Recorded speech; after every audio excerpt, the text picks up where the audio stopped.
बेटा आज मैं आपको पढ़ा रही हूँ बाल महाभारत पाठ 14 जरासंध। देखिए, जो आपने इंद्रप्रस्थ में पढ़ा है कि जब अर्जुन और द्रौपदी स्वयंवर होता है कि हस्तिनापुर में खबर पहुंच जाती है, लोग कितने खुश होते हैं। लेकिन युधिष्ठिर आग से बबूला हो जाता है। वो षड्यंत्र रचने की कोशिश करता है कि वो पांडव पर भी हमला किया जाए, वरना इनकी शक्ति बढ़ने से पहले पहले हम ही इनको रोक दिया जाए, टक्कर दिया जाए। इंद्रप्रस्थ में प्रतापी पांडव न्यायपूर्वक प्रजा पालन कर रहे थे। इंद्रप्रस्थ की जो पांडव की जो प्रजा है वो पालन कर रहे थे नियमों का सारा। युधिष्ठिर के भाई तथा साथियों की इच्छा हुई कि अब राज से यज्ञ करके सम्राट पद प्राप्त किया जाए, जिससे कि पांडवों को ये पद भी प्राप्त न होए। इस बारे में सलाह करने के लिए युधिष्ठिर ने श्री कृष्ण को संदेश भेजा। जब श्री कृष्ण को मालूम हुआ कि युधिष्ठिर उनसे मिलना चाहते हैं, तो तत्काल ही द्वारका से चल पड़े, इंद्रप्रस्थ पहुंचे मिलने के लिए। युधिष्ठिर श्री कृष्ण का मित्रों का कहना है कि मैं राज से यज्ञ करके सम्राट को प्राप्त कर लूं, ये उचित है क्या?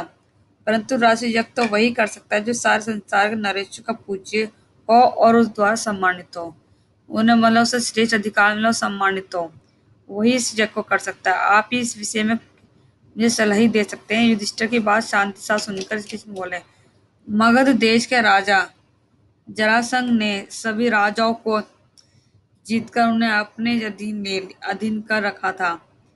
उसका लोहा मान चुके थे और अब उसके नाम से डरते, यहाँ तक कि शिशुपाल जैसे शक्ति संपन्न राजा भी उसकी अधीनता स्वीकार कर चुके थे और छत्र छाया में रहना पसंद करते थे। अतः जरासंध के रहते हुए भी कौन कौन सम्राट प्राप्त कर सकता है क्या? ये क्वेश्चन कर रहे बेटा। जब हमारा उग्रसेन का ना समझ बेटा कंस जरासंध की बेटी से ब्याह करके उसका साथी बन गया, तब मैंने और बंधुओं ने जरासंध के उसके विरुद्ध युद्ध किया था। कैसे हुआ है सब? 3 बरस तक हम इसी सेना के साथ लड़ते रहे, आखिरकार हार गए। हमें मथुरा छोड़कर दूर पश्चिम द्वारका में जाकर नगर दूर किला बनाकर रहना पड़ा। श्री कृष्ण की बातें सुनकर शांति प्रिय राजा युधिष्ठिर बोले, आपका कहना बिल्कुल ठीक सही है। इसी विशाल संसार में कितने ही राजाओं के लिए जगह है, कितने ही नरेश अपने अपने राज्य का शासन करते संतुल रह सकते हैं। आकांक्षा वह है आग है जो कभी बुझती नहीं है, इसलिए मेरी भलाई इसी में दिखती है कि साम्राज्याधीश बनने का विचार छोड़ दूं और जो है उसी में ही संतुष्ट रहूं। क्योंकि बेटा यही होता है जो हमारे पास है, आपको उसी में ही खुश रहना चाहिए। ज्यादा ऊंचा सोचोगे, ज्यादा ऊंचा बढ़ोगे, अपनी कहते हैं जितना पाओ उस ज्यादा फैलाओगे तो नुकसान ही होएगा। तो ज्यादा लालच करना बेकार है। युधिष्ठिर की विनयशीलता भीमसेन को अच्छी नहीं लगी। उसने कहा, श्री कृष्ण की नीति कुशलता, मेरा शारीरिक बल और जो शौर्य एक साथ मिल जाने पर कौन सा ऐसा काम है जो हम नहीं कर सकते। यदि हम तीनों एक साथ चल पड़े तो जन की शक्ति को चूर करके ही लौटेंगे। अब इस बात की शंका ना करें। आप इस बात की शंका ना करें।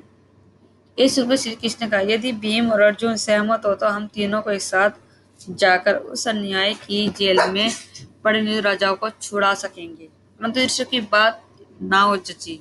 उन्होंने कहा, मैं तो कहूंगा कि जिस कारण प्राणों पर आने की संभावना हो उस विचारता को छोड़ देना ही अच्छा होगा। ये सुनकर वीर अर्जुन बोल उठा, यदि हम भारत वंश की संतान होकर भी साहस का काम न कर सके तो हम पर धिक्कार है।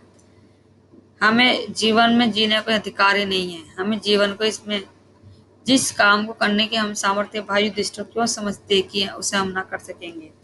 श्री कृष्ण अर्जुन की इन बातों को मुग्ध बोले धन्य हो अर्जुन, कुंती के लाल अर्जुन से मुझे यही आशा थी।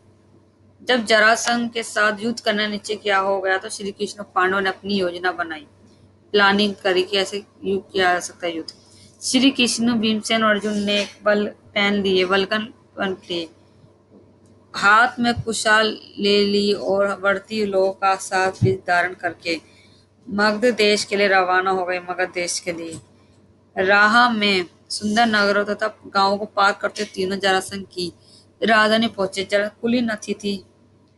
बेटा आज के लिए इतना, पाठ का दिन करना है और उसको सही से पढ़ना है। ठीक है बेटा, कल पढ़ाऊंगी इस बार।